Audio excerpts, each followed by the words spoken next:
Hi, welcome to another episode of Hot Takes, and welcome to a man who's very puzzled, that man being me.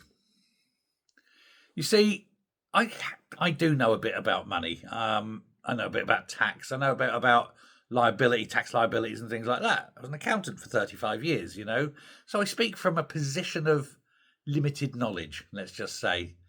Um, but even I can't work out why. What I'm about to tell you is why I'm going to tell you it. There is a man called David Tidyman. He was the former chief executive of Ferguson Marine. And he came out with a verbal agreement with a man called Andy Crossan, who was a manager in Ferguson Marine. And he was there at the time when they were doing all the abortive work on these two ferries. And Crossan, who invoiced the yard for £144,000, which I think is grossly inappropriate. And that's for his role in helping build, and build is a very loose word here, the two very overdue, overpriced ferries that aren't really still working for Calmac. Now, the problem is the tax bill on that has not been paid. And so the Scottish taxpayer is being asked to fork out a further £48,000 to cover this guy's tax bill.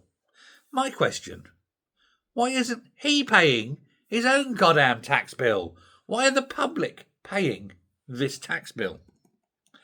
Well, Tidyman was fired last year, very publicly, for not related to this. It was unrelated stuff, the stuff that he did. But the details of the arrangement at the time were unknown to CMAL, which is the government-owned part, sort of CMAL who CMAL paid to build the ferries to Ferguson Marine.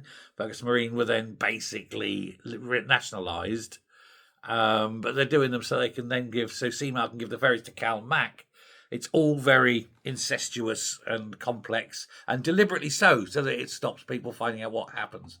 But anyway, it was eventually unearthed by the new chief financial officer, a guy called David Dishon.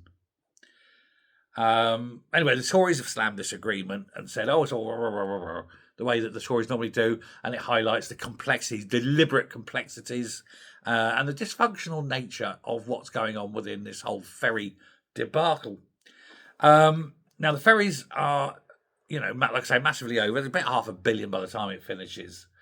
But what happened was that this guy, Crossan, he like I say, he invoiced this £144,000, and it went undeclared. And the initial rate went up and then up and up and up and up. Anyway, it all got confused. It all got lost in the post, as it were, because of the complexities of this whole situation. And it meant that ultimately this verbal agreement to pay that bill, it was paid, but it was paid without going through any of the proper sort of procedures for paying people. And so it sort of went down as cash received undeclared. And it generated this £48,000 tax bill. But the agreement was, again, verbally, that it would have been paid in such a way that CMAL would have paid the tax due on the £144,000 directly to the taxman, and they hadn't. And now it's due. And the reason they hadn't, of course, is because nobody knew what was going on. But now it's due. CMAL are saying, well, we don't have that money. The taxpayer is going to have to pay that. We're going to have to get that off the government in order to pay the taxman. What? How is this allowed to happen? This is allowed to happen because of the secretive, sleek nature of the SNP, trying to cover up everything, making things so deliberately, obscure, shrouded, veiled, that nobody knows what's going on. Nobody can ever know what's going on. And it gets so bad that everything's done verbally so that there's no written record and everything. And it's no wonder these people have all lost their jobs. And then they were hoping that, if we just clear this off and clear it, because otherwise what we're going to have to do is go and take this guy to court. Then it will, for tax, and it'll all come out about how It happened. And so the best thing is that the SNP government are going to try and slip this through, pay the tax bill, and hope it all goes away quickly. Only it hasn't. There's no contracts involved. It was all verbal. Like I say, if there was contracts, it'd be legally binding. However, a verbal contract is still legally binding. There's just no written record of it to go through and can be released under the Freedom of Information. You see, it's there. This is the SNP through and through. They couldn't lie straight in bed. They swallowed a nail, it had come out a corkscrew. I mean, it is there. And yet all this money had to go. So it's now been revealed that, yes, Ferguson Marine, with taxpayers' money, paid £48,000 tax bill for someone who should have paid their own fucking tax bill. Cover up after cover up after cover up. And it will be astounding now that, nearly 200,000, you had the tax bill, what he was paid, nearly £200,000 of taxpayers' money has gone to a single man, and there's nothing to show for it, and there was no written contract, and it was all done.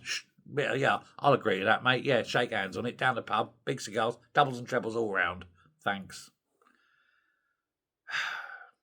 Welcome to Scotland, the home of corruption. Thanks very much. Bye.